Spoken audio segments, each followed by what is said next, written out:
ada orang meninggal, wa alaihi dan padanya masih ada kewajiban syamun berpuasa min Ramadhana dari bulan Ramadan. Utaima maka dikeluarkan makanan anhu darinya likulli yaumin pada setiap harinya muddun 1 mud. Buat orang yang dia meninggal dan dia punya utang puasa, maka dia wajib membayar makanan 1 harinya itu 1 mud. Ya, yang ini namanya fidyah. Kalau yang buat orang hubungan badan namanya kafaroh. Ya. Nah, fidyah ini ya kalau dalam kitab Fathul Qorib, syarah dari kitab Takrib disebutin bahwa kalau orang yang meninggal itu mendapatkan kesempatan kodok puasa, kalau dia nggak dapat kesempatan kodok puasa, maka orang tersebut tidak ada kewajiban fidyah. Saya ulang nih, hati-hati yang sering gagal paham. Ya, baik wanita hamil atau menyusui, dia takut atas dirinya. Wah, saya kalau puasa nih, saya bisa sakit nih. Saya ada gitu. Dia takut atas dirinya, bukan atas bayinya ya. Takutnya atas dirinya, maka wajib bagi dia mengkodok puasa. Tapi fa'in khofata, namun jika dia itu takut atau khawatir keduanya ala auladihima atas anak keduanya, aftorota maka dia diperbolehkan berbuka alias tidak berpuasa. Wa alaihima dan wajib juga atas keduanya apa al-qoda'u qodok wal kafarotu dan kafaroh. Denda tuh sama kayak tadi. An kulli yaumin di setiap harinya muddun 1 mud. Nah, ini lagi-lagi supaya nggak gagal paham yang biasa terjadi di masyarakat kita ya.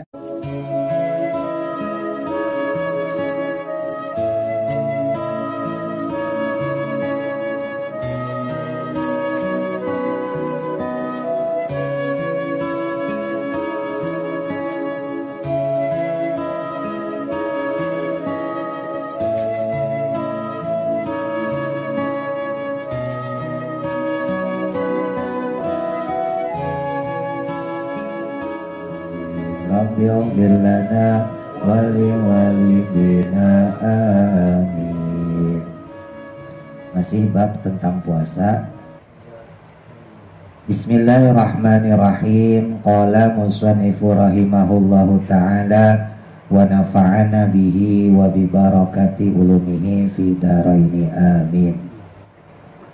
Waman adapun siapa orang wati'a yang dia wati bersetubuh hubungan badan ya, bahasa fikih lainnya jima fi nahari ramadhana di waktu siang harinya bulan Ramadan. Ya, berarti termasuk paginya ya, pagi siang sore pokoknya belum maghrib. Amidan dengan cara sengaja, fil farji dalam farji, maksudnya hubungan badannya masuk ke dalam farji.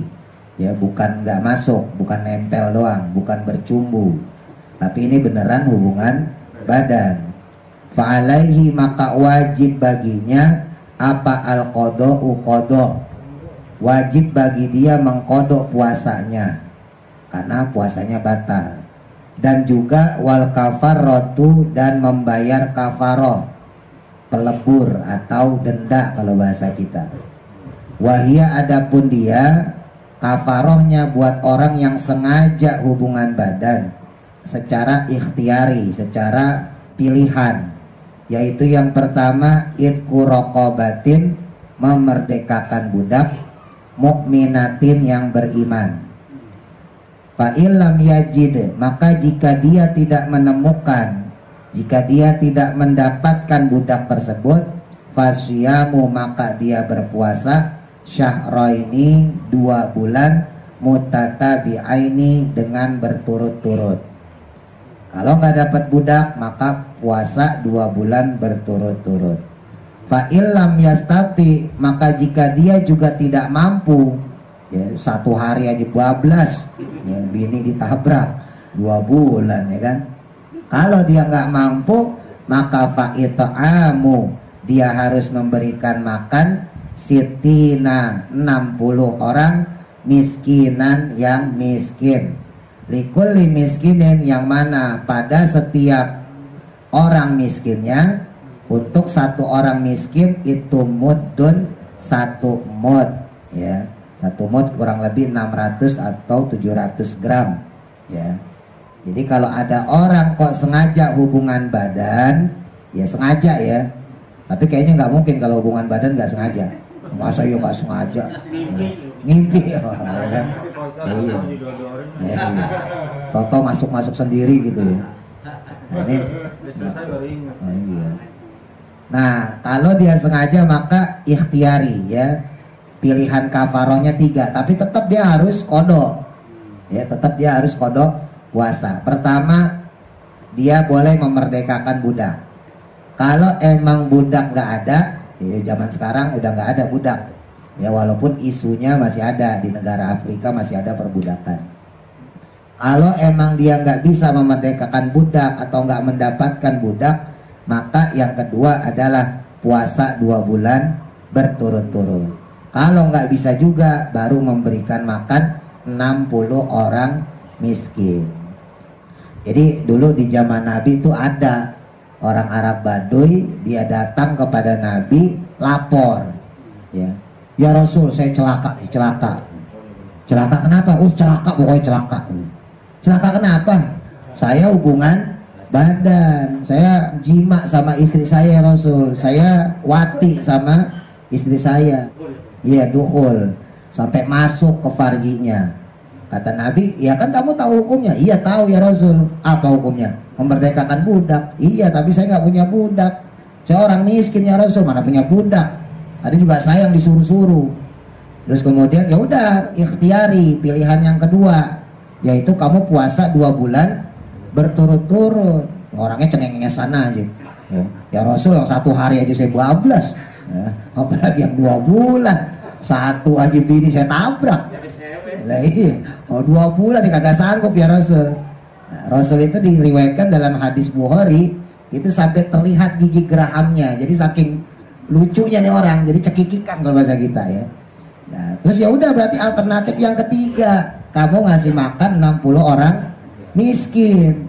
Lagi-lagi dia ngomong, ya Rasul, di kampung saya paling miskin. Mau ngasih siapa? Ya, akhirnya Rasulullah kemudian dengan tersenyum bilang, tuh ada korma 1 karung, kamu ambil, bagiin kepada keluargamu. Ya karena dia paling miskin, siapa lagi? Bagiin kepada keluargamu. Akhirnya dibawalah. Ini tadi ini hadisnya sahih ya Pak.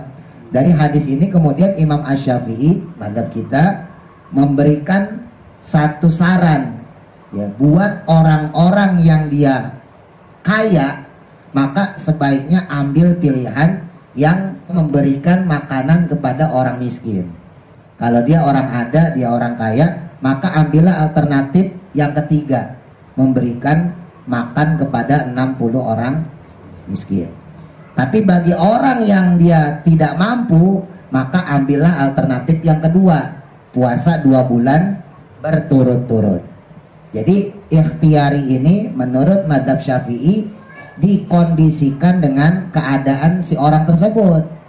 Ya, kalau emang dia miskin ya udah puasanya 2 bulan berturut-turut. Mau ngasih makan susah, ya kan? Dari mana duitnya? Nah, tapi kalau dia orang kaya, ambillah pilihan yang ketiga, yaitu memberikan makan kepada orang miskin. Nah, ini menurut Imam Asy-Syafi'i. Tapi berbanding balik menurut Imam Al-Ghazali. Kalau Imam Syafi'i sudut pandangnya secara syariat puasanya, sedangkan Imam Al-Ghazali memandang secara hakikat puasanya. Imam Ghazali dibalik, buat orang kaya jangan ngasih makan orang miskin, karena kafaroh ini kan bagian bentuk denda. Kafaroh ini kan bisa dibilang dalam tanda kutip hukuman. Maka jangan ngasih orang miskin, enak banget. Puasa 2 bulan berturut-turut supaya kelihatan keseriusan dia untuk meleburnya. Tapi sebaliknya, buat orang miskin jangan puasa 2 bulan berturut-turut. Orang miskin mah puasa udah sering, ya kan, udah sering kagak makan. Nah, buat orang miskin paksa untuk alternatif yang ketiga, yaitu memberikan makan kepada 60 orang miskin. Jadi dalam hal ini ada khilafiyah ulama. Ya, menurut ulama-ulama syariat memandang puasa secara syariat, maka ya dikondisikan ikhtiari tadi, ya kafaroh tadi dengan kondisi orang tersebut. Tapi kalau menurut ulama-ulama tasawuf memandang puasa ya secara hakikat, maka kafaroh di situ jangan diambil enteng, justru jadikan itu pecut supaya kita ingat. Makanya buat orang yang punya duit, ya jangan sedekah tapi puasa 2 bulan, karena itu yang berat bagi dia. Ya, sementara buat orang miskin jangan puasa 2 bulan tapi kasih sedekah makanan kepada orang miskin, karena itu yang berat buat dia. Ya kan namanya hukuman kan harus dianggap berat. Kalau menurut Imam Al-Ghazali gitu ya. Biar kapok, biar ingat. Ya, takutnya besok hilap lagi. Tinggal bayar ini. Gitu, enak banget. Ada yang ngajarin gitu, Pak. Ya. Batalin dulu puasa baru itu. Nah, itu juga gak boleh. Iya, ada juga itu. Orang-orang liberal, ya. Kalau kita mau hubungan badan supaya nggak kena kafaroh tadi tuh, memerdekakan budak, puasa 2 bulan berturut-turut, terus memberi makan orang miskin, ya udah kita minum aja dulu. Jadi puasanya dibatalin dulu. Puasanya dibatalin kan batal tuh. Baru hubungan badan. Kan berarti nggak kena kafaroh. Itu orang-orang liberal tuh akal-akalannya. Iya, akal bulus. Itu orang kalau pinter bisa jadi pegangan buat dia ya, tapi juga bisa diakal-akalin. Makanya kalau orang-orang ngaji jangan suka ngakal-ngakalin. Ini bahaya itu. Ya. Dulu pernah pas kita bahas zakat, masih ingat nggak? Ketika orang dia sudah punya nisab zakat, ya 80 gram emas, ya ada riwayat lain 82, riwayat lain 83. Memang khilafiyah, saya ambil yang paling kecil ya, 80 gram. Nah itu kan orang sudah wajib zakat mal emas itu. Nah ada di zaman Nabi, jadi orang liberal bukan baru sekarang, dari zaman dulu udah ada ngakal-ngakalin hukum. Ketika mendekati 80 gram, udah dapat nih 80 gram Pak, segram dipinjemin ke saudara-saudaranya supaya nggak berjumlah 80 gram. Tuh, itu ngakalin namanya. Ya, ngakalin dalam hukum syariat itu dosa, namanya tasahul. Ya, meremehkan hukum syariat, hukumnya haram, dosa. Termasuk tadi ya, dalam hal ini, udah buka aja dulu. Kalau udah buka kan berarti bebas. Nah, gitu nggak boleh. Titik. Waman dan adapun siapa orang mata yang dia mati, ada orang meninggal, wa alaihi dan padanya masih ada kewajiban siamun berpuasa min Ramadhana dari bulan Ramadan. Utaima maka dikeluarkan makanan anhu darinya atau untuknya likulli yaumin pada setiap harinya mudun 1 mud. Buat orang yang dia meninggal dan dia punya utang puasa, maka dia wajib membayar makanan 1 harinya itu 1 mud. Ya, yang ini namanya fidyah. Kalau tadi namanya kafaroh, beda. Ya, kalau yang buat orang hubungan badan namanya kafaroh. Ya, kalau yang ini namanya fidyah. Nah, fidyah ini ditentukan ya kalau dalam kitab Fathul Qorib, syarah dari kitab Takrib, disebutin bahwa kalau orang yang meninggal itu mendapatkan kesempatan kodok puasa, kalau dia nggak dapat kesempatan kodok puasa, maka orang tersebut tidak ada kewajiban fidyah. Saya ulang nih, hati-hati nih yang sering gagal paham orang. Kalau dia punya kesempatan untuk mengkodok puasa, misal dia sakit misalnya tanggal 15 Ramadan, ya 15 Ramadan dia sakit, sampai Lebaran dia masih sakit, berarti kan dia nggak puasa tuh. Tanggal 1 Syawal sembuh, ya Lebarannya dia sembuh, berarti dia udah bisa puasa besok hari. Tanggal 2 udah boleh puasa tuh, tanggal 1 haram. Tanggal 2 dia sudah boleh kodok puasa. Tanggal 3, tanggal 4, tanggal 5 dia wajib kodok puasa. Lah dilalahnya ya namanya masih Lebaran, ya kan? Males puasa, tar-taran aja dah. Kalau yang doyan sawalan sih biasanya langsung puasa tuh. Tapi kalau yang model-model males-malesan kan, ya kan kue masih banyak, saudara masih pada datang, ya kan? Udahlah tar-taran aja. Sampai misalnya 1 bulan dia masih hidup, ya di bulan Syawal dia masih hidup, bulan selanjutnya misalnya bulan Zulqa'dah meninggal dia, sementara dia belum sempat kodok puasa, atau dia meninggal di bulan Syawal lah ya, tanggal 1 masih hidup, 2 masih hidup, 3 masih hidup, sampai tanggal 16 dia masih hidup. Kan kalau dia puasa berarti sebenarnya selesai itu kodoknya ya, karena dia punya utang puasa cuma 15 hari misalnya. Andai kata dia hidup sampai tanggal 16, 17, maka dia punya kesempatan kodok puasa. Lah kok malah nggak puasa dia? Tanggal 18 ya modar ya, tanggal 18 mati. Nah ini kan dia belum sempat kodok puasa nih, maka orang yang kayak gini difidyahin, karena orang tersebut punya kesempatan untuk mengkodok puasa. Beda halnya ceritanya andai kata ada orang meninggalkan puasa karena sakit, kayak tadi lah gampangnya ya, tanggal 15 Ramadan dia sakit, 16 nggak puasa, 17 nggak puasa, sampai Lebaran Idul Fitri tanggal 1 Syawal dia juga belum sembuh, belum puasa dia.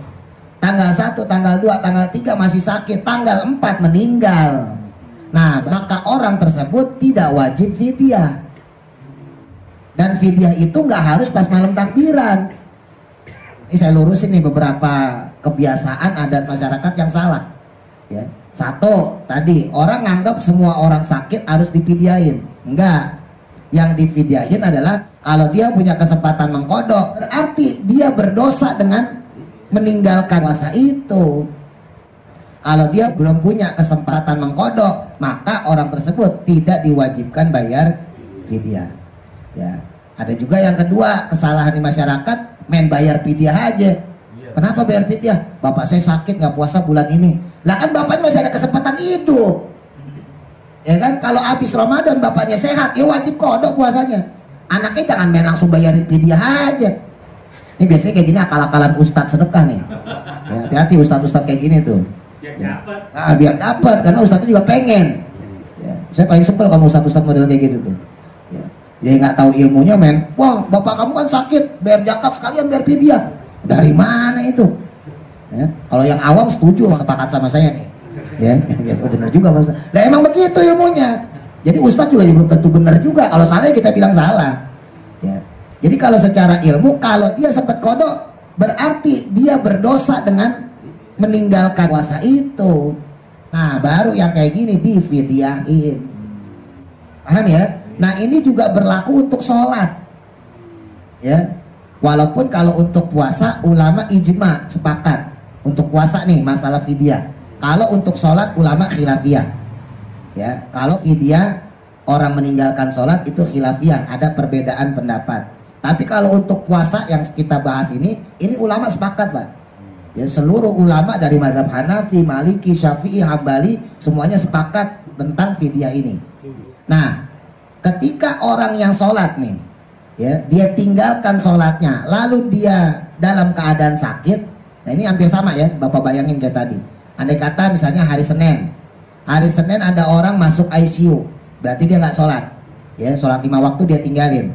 Hari Selasa masih di ICU atau di UGD, ya, berarti 2 hari. Hari ketiga udah mulai mendingan, tapi masih belum bisa sholat. Hari keempat, Senin, Selasa, Rabu, Kamis. Hari Kamis masuk ke ruang perawatan.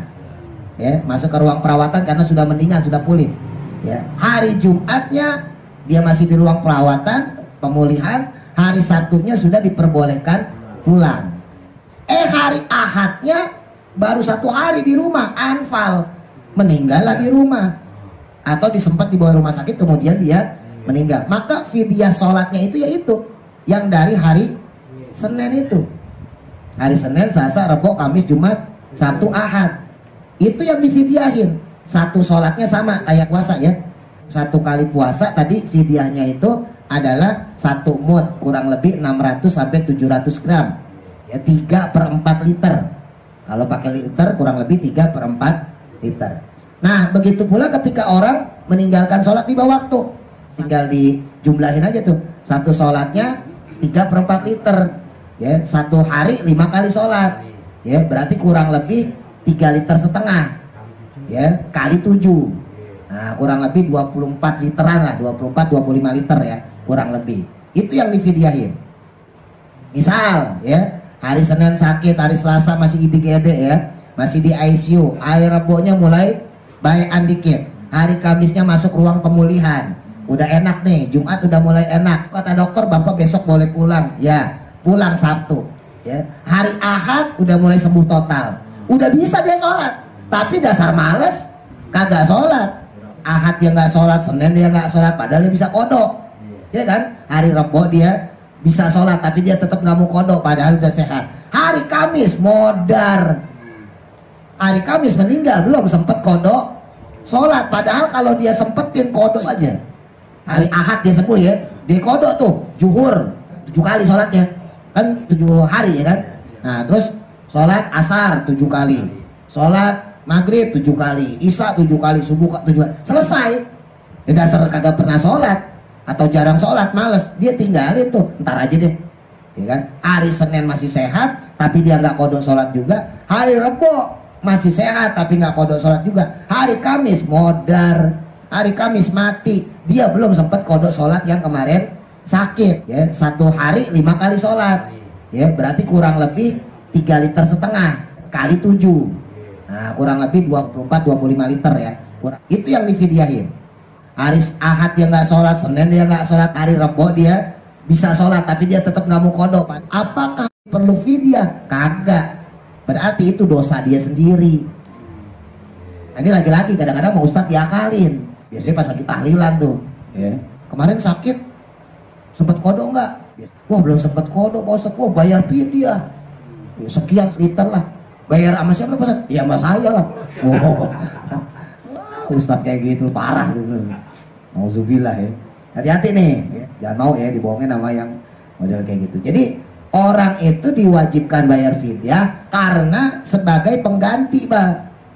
Sama kayak puasa ya. Dia belum sempat kodok, ya buat ngegantiin kodok puasanya itu bayarlah dia fidyah. Sama kayak orang sholat.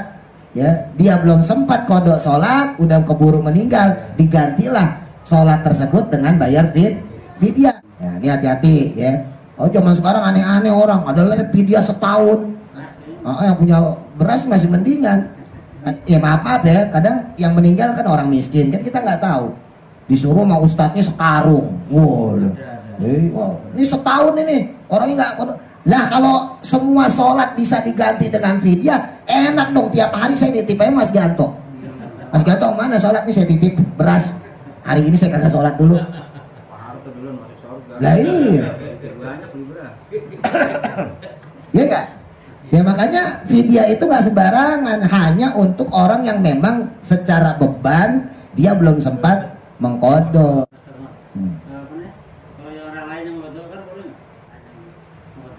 Kalau menurut mazhab Hanafi diperbolehkan. Menurut mazhab Hanafi dan Hambali diperbolehkan ahli waris mengkodok. Tapi kalau menurut jumhur ulama, mayoritas ulama, untuk sholat dan puasa itu tidak ada anjuran bagi ahli waris untuk mengkodoknya. Kenapa? Karena sholat dan puasa itu adalah ibadah individu, ya, ibadah masing-masing. Beda sama haji. Kalau haji memang ada hadisnya. Satu ketika orang datang kepada Nabi, ya dia bilang bahwa orang tua saya ya Rasul belum sempat ibadah haji. Andai kata dia masih hidup ya Rasul, saya yakin dia pasti pengen berangkat haji. Boleh nggak saya badalin? Kata Nabi boleh. Sampai nggak pahalanya ya Rasul? Sampai. Nah, kenapa? Karena haji tersebut, badal haji tadi, satu berdasarkan hadisnya, secara dalil kuat. Terus yang kedua, ibadahnya dilakukan memang karena orang tersebut dalam keadaan saat itu belum sempat.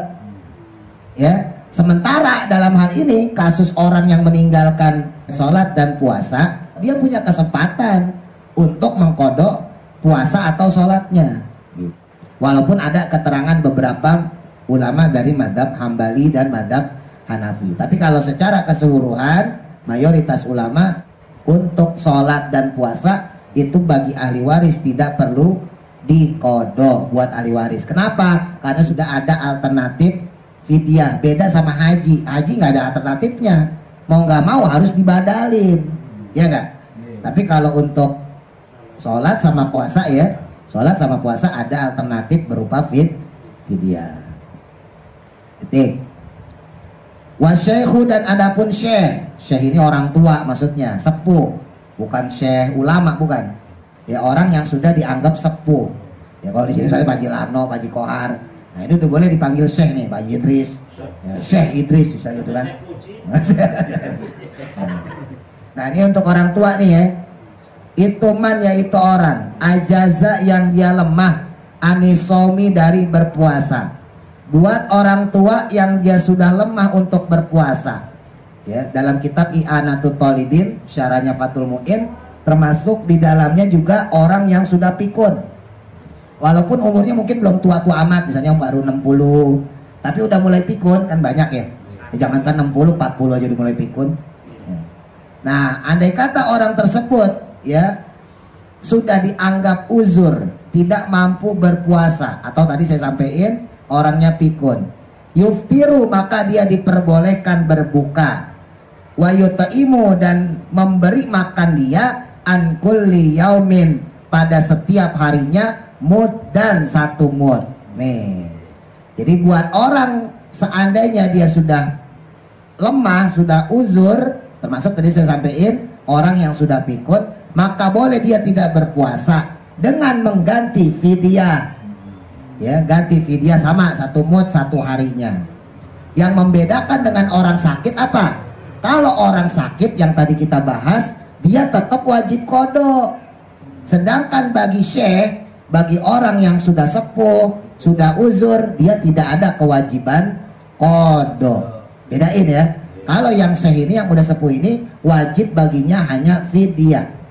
Ya barangkali bapak-bapak misalnya punya saudara, punya bapak ibu masih hidup ya, usianya misalnya 70-80 ya. Nah orang yang kayak begini maka wajib bagi dia fidyah, tapi tidak wajib bagi dia mengqada puasa. Nah kalau kita tadi sambungin ke pertanyaannya Pak Haji Larno misalnya, seandainya ada hukum di mana qada puasa itu boleh diwakilkan, boleh diganti sama keluarga, tentunya kan keluarga harus ngebadalin, harus ngegantiin, ya kan? Ternyata fikih nggak mengatur itu. Cukup bagi orang tersebut membayar fidyah 1 mud. Nah, yang kayak begini boleh dibarengin sama zakat. Ya, fidyah yang seperti ini boleh dibarengin sama zakat. Jadi seandainya anaknya ya mau zakat ke panitia zakat, ya. Terus kemudian sekalian deh Pak, ini saya bayar fidyah sebab ibu saya 1 bulan dia kagak puasa. Boleh, karena emang udah jelas tuh orang. Dan tidak ada kewajiban qada. Sebab tidak adanya kewajiban qada bagi si orang tua yang sepuh tadi, maka diperbolehkan untuk bayar langsung dengan zakat fitrah. Gitu ya. Titik. Wal hamilu dan orang wanita yang hamil. Hamil bahasa Arab, ya. Wanita yang hamil. Wal murdi'u dan juga orang atau perempuan yang menyusui. In khofata jika takut keduanya.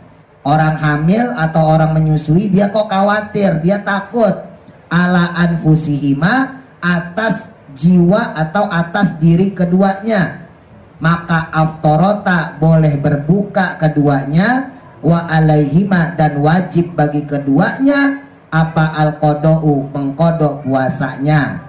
Ya, baik wanita hamil atau menyusui, dia takut atas dirinya. Wah, saya kalau puasa nih, saya bisa sakit nih. Saya kalau puasa bahaya nih, air susu saya nggak keluar, misalnya gitu. Dia takut atas dirinya, bukan atas bayinya ya. Takutnya atas dirinya, maka wajib bagi dia mengqada puasa. Tapi fa'in khofata, namun jika dia itu takut atau khawatir keduanya ala auladihima atas anak keduanya, aftorota maka dia diperbolehkan berbuka alias tidak berpuasa, wa alaihima dan wajib juga atas keduanya apa al-qada'u qada wal kafaratu dan kafaroh, denda tuh sama kayak tadi. An kulli yaumin di setiap harinya mudun 1 mud. Nah ini lagi-lagi supaya nggak gagal paham yang biasa terjadi di masyarakat kita ya. Buat wanita hamil dan menyusui secara fikih sebetulnya dia nggak harus bayar fidyah, tergantung ya, tergantung. Kita tanya dulu misalnya istri kita atau anak kita tanya dulu, kamu hamil, kamu nyusuin, kalau puasa sanggup gak? Saya sanggup, ya puasa wajib. Ya, kalau dia masih mengatakan sanggup, maka puasa tetap wajib bagi dia. Kemarin sampai saya cerita ya Pak ya, saya alhamdulillah punya istri, anak pertama 9 bulan tuh. Nah ini muridnya Pak Jilarno, Patir, 9 bulan dalam keadaan puasa istri saya. Jadi 9 bulan jadi hamil tua, lagi gede-gedenya, karena anak saya yang pertama lahir tanggal 5 Syawal. Itu pun lahirnya di Paraji, di Dukun Beranak. Kenapa? Karena dokternya pada pulang kampung. Jadi anak yang lahir di Dukun Beranak mungkin anak zaman now cuma anak saya doang. Ya, lahir di Dukun Beranak Pak. Kita biasa kontrol, dokternya pulang kampung, ya kan? Nah, jadi ya udah mau nggak mau darurat deh tuh ya. Panggillah Dukun Beranak, panggil Maeka. Kalau yang orang zaman dulu kenal tuh Maeka tuh, orang Pondok Dayung almarhum. Orangnya baik, wow suka mijit baik segala macam. Alhamdulillah. Anak yang kedua juga sama Mbak. Lahir Idul Adha. Berarti pas lagi Idul Fitri, lagi Ramadan, lagi gede-gedenya juga, lagi umur 7 bulanan, kan begitu. Nah, alhamdulillah saya punya istri, di 2 anak saya itu dia bisa puasa. Makanya ini sekalian juga penelitian buat saya. Mampu gak sih perempuan puasa? Oh ternyata mampu. Berarti tergantung orangnya.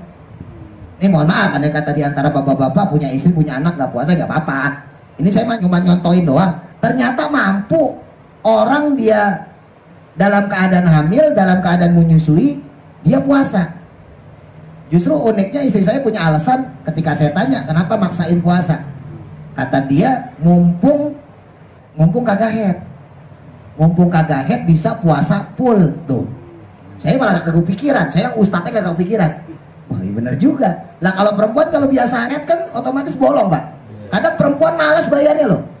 Makanya Bapak harus tanya juga, istri, anak ya, udah bayar belum dia puasa yang kemarin tuh. Nah, kalau dia belum bayar, ketemu Ramadan selanjutnya, ya bayar kifaroh, bayar fidyah juga, dan tetap wajib kodok puasa.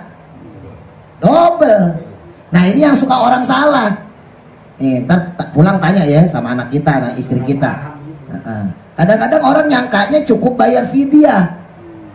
Bahkan ada sedikit dasar orang pelit, kagak bayar fidyah, polos aja udah. Puasa kagak, bayar fidyah kagak. Ini harus ditekenin, hati-hati. Ya tanya sama anak kita, tanya sama istri kita, dulu kamu waktu hamil kamu nyusuin puasa nggak? Kalau emang puasa, ya berarti aman. Tapi kalau nggak puasa, tetap wajib kodok. Nah, pertanyaannya, wajibkah bayar fidyah? Nah, ini ada 2. Kalau si perempuan tadi, wanita hamil atau menyusui tadi, dia khawatir hanya pada dirinya sendiri, ya, maka dia hanya wajib kodok puasa. Tapi kalau dia khawatir terhadap bayinya juga, wah saya kalau puasa takut janin saya lemah mas, misalnya gitu ya, karena dia masih keadaan hamil, takutnya janin saya lemah sakit. Nah maka dia wajib kodok dan fidyah. Atau kalau dia menyusuin, wah takutnya nanti air susunya berkurang, anak saya jadi sakit, udah deh nggak puasa dulu deh. Nah maka dia kan khawatir terhadap anaknya juga. Maka orang tersebut bukan cuma kodok puasa, tapi juga wajib bayar fidyah. Tapi harus saya sampaikan dulu nih, secara fikih dasarnya sebetulnya nggak semua perempuan menyusui, nggak semua perempuan hamil wajib bayar fidyah, enggak. Yang wajib itu kodoknya, ya. Adapun fidyahnya tergantung. Kalau dia khawatir terhadap dirinya doang, maka dia tidak diwajibkan bayar fidyah. Tapi nggak umum, ya kan? Kebanyakan orang hamil menyusui takutnya sama anaknya, sama janinnya, sama bayinya, ya kan? Secara umum begitu. Tapi seandainya, ya, si perempuan kagak khawatir sama anaknya. Kamu khawatir gak sama anak kamu? Enggak, saya mah tahu punya otak kagak tuh. Ya. Kamu khawatir gak sama anak kamu? Enggak, saya gak khawatir. Saya mah cuma khawatir sama diri saya. Nah berarti sebetulnya dia gak perlu bayar fidyah, cukup kodok puasa gitu. Tapi kalau dia khawatir sama anaknya juga, dan ini umumnya orang, ya, kebanyakan wanita hamil dan menyusui, dia khawatir terhadap anaknya, maka dia bukan cuma diwajibkan kodok, tapi juga diwajibkan bayar fidyah. Ini hati-hati nih masalah kodoknya ya, wajib kodok, ya. Makanya termasuk juga di dalamnya perempuan yang haid. Perempuan yang haid tidak diwajibkan kodok sholat, tapi diwajibkan kodok puasa, Kenapa? Karena sholat banyak Pak. Makanya dia nggak diwajibin. Bayangin kalau head seminggu, ya 7 kali 5, 35 kali sholat, bayangin. Makanya Islam memudahkan buat perempuan tidak perlu kodok sholat. Tapi kalau puasa tetap wajib kodok. Nah, buat orang-orang yang dia punya kesempatan kodok, kok sampai Ramadan berikutnya kagak kodok, maka terkena fidyah juga. Berapa? Sama, 1 hari 1 mud. Ya, misalnya nih kemarin Bapak punya utang, misalnya sakit 3 hari, 3 hari Bapak sakit nggak puasa ya, Bapak nggak perlu bayar fidyah, udah kodok aja. 3 hari selesai, nggak perlu bayar fidyah, kan sakit biasa, ya nggak ada masalah, kodok puasa selesai. Tapi andai kata kok kita nggak kodok, masuk bulan Rajab, ntar aja deh. Masuk bulan Saban, ntar aja. Akhirnya datang Ramadan kemudian, maka nanti selesai Syawal, utang kita masih ada yang kemarin 3 hari. Wajib kodok, wajib fidyah. Paham? Ya. Jadi orang itu ketika masuk menjelang Rajab sudah ada kesunahan secara muakkad mengkodok puasanya. Masuk bulan Saban, menurut beberapa ulama separuh wajib. Separuh wajib artinya apa? Kalau di bulan Saban, bulan Wah ya, besoknya kan Ramadan, ya. Maka orang tersebut kalau dia nggak puasa, nggak punya waktu lain, nggak punya kesempatan lagi, maka orang tersebut harus mengkodok puasanya. Makanya Sayyidah Aisyah itu bilang, saya itu mengkodok puasa saya pada bulan Sya'ban, mengkodok puasa saya pada bulan Ruwah. Saking saya itu ngeladenin Nabi, ngelayanin Nabi sepanjang tahun. Nah, Nabi itu paling banyak puasa sunnahnya di bulan Sya'ban, di bulan Ruwah. Makanya secara fikih ya tetap sunnah orang memperbanyak puasa di bulan Ruwah, di bulan Sya'ban. Tapi bagi orang yang biasa puasa, kalau yang nggak biasa puasa makruh. Takutnya bela-belain puasa di bulan Sya'ban, di bulan Ruwah malah sakit. Ramadan malah kagak puasa. Dan kan kadang-kadang suka bingung kan, orang-orang zaman dulu, ini Sya'ban masih puasa, jangan, nggak boleh, haram. Padahal Nabi sendiri puasa. Jadi secara fikih boleh, tetap sunnah memperbanyak puasa di bulan Sya'ban. Tapi itu buat orang yang biasa puasa. Nah, Sayyidah Aisyah mengkodok puasanya di bulan Sya'ban.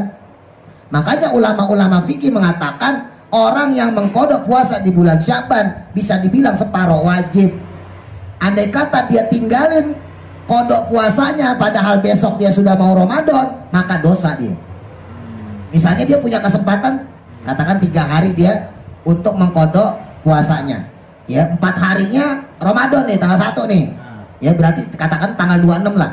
Tanggal 26 dia harusnya kodok puasa Ramadan.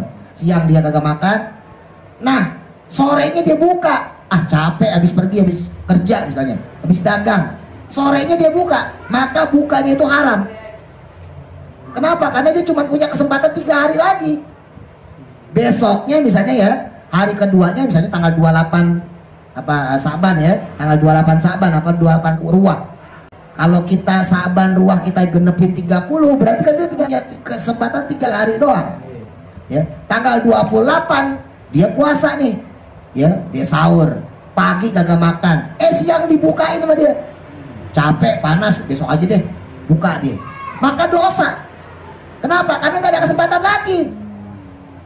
Andai kata sampai ketemu Ramadan kok dia belum sempat mengkodok puasanya, atau dia sempat mengkodok tapi belum full, maka selesai Ramadan wajib dia tetap mengkodok plus fidyah.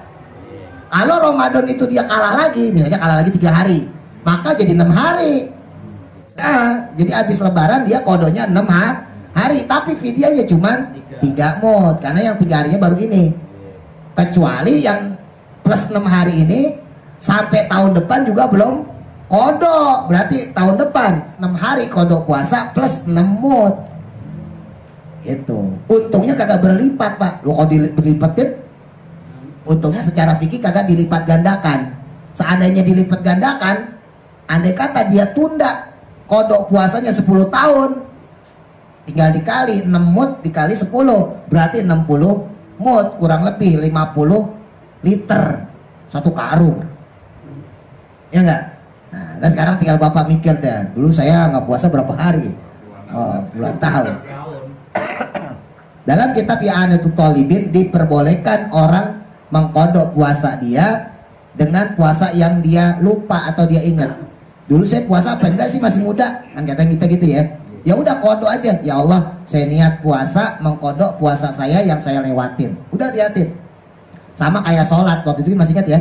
Usahain bapak-bapak yang baru sholatnya umur 30-40, ya kodok sholatnya. Habis sholat maghrib, kodok sholat maghrib. Habis sholat isya, kodok sholat isya. Kecuali bapak dari balik udah sholat, kayak saya. Wow, saya ya, anak marpot, udah kecil saya sholat Pak. Jadi umur 5 tahun pesantren saya udah sholat. Nah kalau orang-orang maaf nih, bukan ngeremehin bapak-bapak ya kan. Model-model orang yang nyari duit mulu ya kan. Waktu usia 15, 16, 17 mungkin kita lalai ya kan. Sholat sering ditinggal, yang kerja, yang dagang, yang usaha ya kan, sering ngelalain sholat. Ya udah, diingat aja berapa kali kira-kira. Kodok aja terus sampai kita meninggal. Supaya nggak ada utang kodok sholat. Begitu pula dengan puasa. Seandainya kita ngerasa, perasaan dulu saya masih muda, perasaan udah balik padahal. Udah balik kalau udah kenal perempuan ya kan. Tapi saya waktu itu sering bolong puasanya, ya udah kodok aja. Ya nggak perlu diiniatin puasa pada tahun sekian, nggak usah. Ya siapa yang mau ingetin ya kan? Udah pokoknya kodok puasa yang saya pernah lewatkan, gitu ya.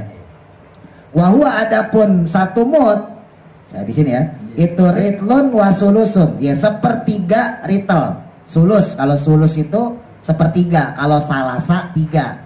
Salasa rokaatin kalau kita sholat ya. Salasa 3, tapi kalau sulus sepertiga. Ya, arba'a 4, kalau rubu 1/4. Pada bahasa fikih gitu. Bil Iraqi dengan ukuran negara Irak. Ya, jadi satu mut itu sama dengan sepertiga ritel ya. Ya kurang lebih kalau di fikih kontemporer ya 600 sampai 700 gram ya, 3/4 liter kurang lebih. Wal maridu sedangkan adapun orang yang sakit, wal musafiru dan orang yang musafir, safaron yang dia bepergian, tawilan dengan jarak jauh atau yang lama, yuftironi maka dia boleh berbuka, wayak diani dan keduanya mengkodok puasanya. Jadi kalau buat orang yang sakit dan musafir tidak wajib fidyah, wajibnya cuman kodok gitu. Jadi orang yang sakit ya selama dia masih punya kesempatan kodok, wajib kodok. Orang yang bepergian musafir ya dia juga hanya diwajibkan kodok, tidak diwajibkan fidyah. Tapi musafir di sini Pak, itu kalau dia dalam keadaan kondisinya puasa. Misalnya gini ya gampangnya, Bapak berangkat mau ke Bandung ya, atau ke Cirebon atau ke Jawa ya. Berangkatnya dari sini jam 7 pagi. Berarti kan kondisi kita udah puasa. Lah orang udah sahur tadi jam 6 pagi, jam 7 pagi berangkat. Nah yang kayak gini tetap diwajibkan puasa. Kenapa? Karena kita bepergian itu setarnya dalam keadaan puasa. Tapi kalau Bapak berangkatnya malam, jam 12 malam, pas jam 2, jam 3 berhenti di rest area. Wah, besok puasa nih. Karena kita dalam keadaan perjalanan, musafir, maka diperbolehkan kita nggak puasa. Saya nggak puasa aja deh. Nah, maka nanti pagi harinya kita diperbolehkan tidak berpuasa. Karena malamnya kita dalam kondisi perjalanan. Tapi kalau dari paginya, siangnya kita baru jalan, tetap diwajibkan puasa. Terakhir, faslun. Wal i'tikafu adapun i'tikaf. I'tikaf itu berdiam diri di masjid ya. Musola termasuk masjid nggak? Masuk. Selama diwakafkan namanya masjid. Yang membedakan tidak dipakai Jumatan gitu aja ya.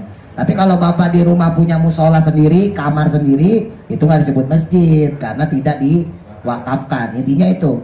Selama bangunan tersebut diwakafkan, mau namanya musola kek, mau namanya langgar kek, mau namanya surau kek, hakikatnya tetap masjid. Maka berlaku kewajiban-kewajiban adab terhadap masjid.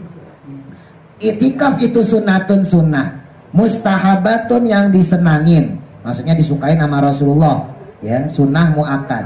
Walahu sedangkan adapun untuk iktikaf itu syartoni, ada 2 persyaratan. Untuk iktikaf sendiri syaratnya ada 2. Yang pertama aniyatun niat, yang kedua walubusu, dan kemudian berdiam diri fil masjid, di dalam masjid. Wala yakhruju, dan tidak boleh keluar minal i'tikafi, dari i'tikaf al manduri, yang dinazarkan, illa li hajatil insani, kecuali untuk hajat manusia, maksudnya buang air. Au uzrin, atau uzur, min haidin, seperti halnya haid, au marodin, atau sakit. La yumkinu, yang mana tidak memungkinkan, al maqamu, ya, tetap melakukan ahu baginya. Nah, jadi buat orang yang iktikafnya karena nazar, maka dia tidak boleh sama sekali untuk keluar dari masjid kalau dinazarkan. Tapi kalau nggak dinazarkan, diperbolehkan orang tersebut keluar dari masjid. Misalnya beli makanan, balik lagi iktikaf. Niatnya Pak ya, nawaitul i'tikafa sunnatan lillahi ta'ala. Bapak ini kalau ngaji kayak gini, Bapak niatin i'tikaf, double pahalanya Pak. Dapat pahala ngaji, dapat pahala i'tikaf, dapat pahala kesunahan menunggu sholat isya dari sholat maghrib. 3 kita pahalanya. Makanya niatin ya, nawaitul i'tikafa sunnatan lillahi ta'ala. Nah, saya niat i'tikaf sunnah karena Allah Ta'ala. Tapi kalau i'tikafnya itu karena nazar, misal andai kata anak saya masuk negeri, ya dapat sekolah negeri, saya i'tikaf hari Kamis malam Jumat sampai hari Jumatnya, misalnya gitu. Nah, maka wajib bagi dia masuk ke masjid, nggak boleh keluar-keluar kecuali untuk hajat. Misalnya buang air kecil, buang air besar, maka diperbolehkan dia keluar. Tapi kalau nyari makan kagak boleh. Istrinya harus nganterin ke masjid. Dan berhubung dia niatnya itu hari Kamis malam Jumat, maka Jumatnya kan besok sholat Jumat, maka dia juga tidak diperbolehkan untuk keluar dari masjid. Kecuali tadi ya, buang hajat atau wudhu. Barangkali misalnya tempat wudhunya terpisah sama masjid, maka diperbolehkan dia keluar gitu ya. Tapi kalau hal lain yang bukan uzur, maka tidak diperbolehkan. Atau seandainya kalau perempuan dia haid atau misalnya sakit, maka diperbolehkan membatalkan kalau iktikafnya itu adalah nazar. Waya betulu, dan maka batalah iktikaf itu batal bil wat'i, dengan wati, dengan hubungan badan. Iktikaf juga batal dengan hubungan badan, baik iktikaf yang biasa maupun iktikaf yang dinazarkan. Wallahu a'lam. Mudah-mudahan maaf. Al-Fatihah. Billahi minasyaitonir rajim.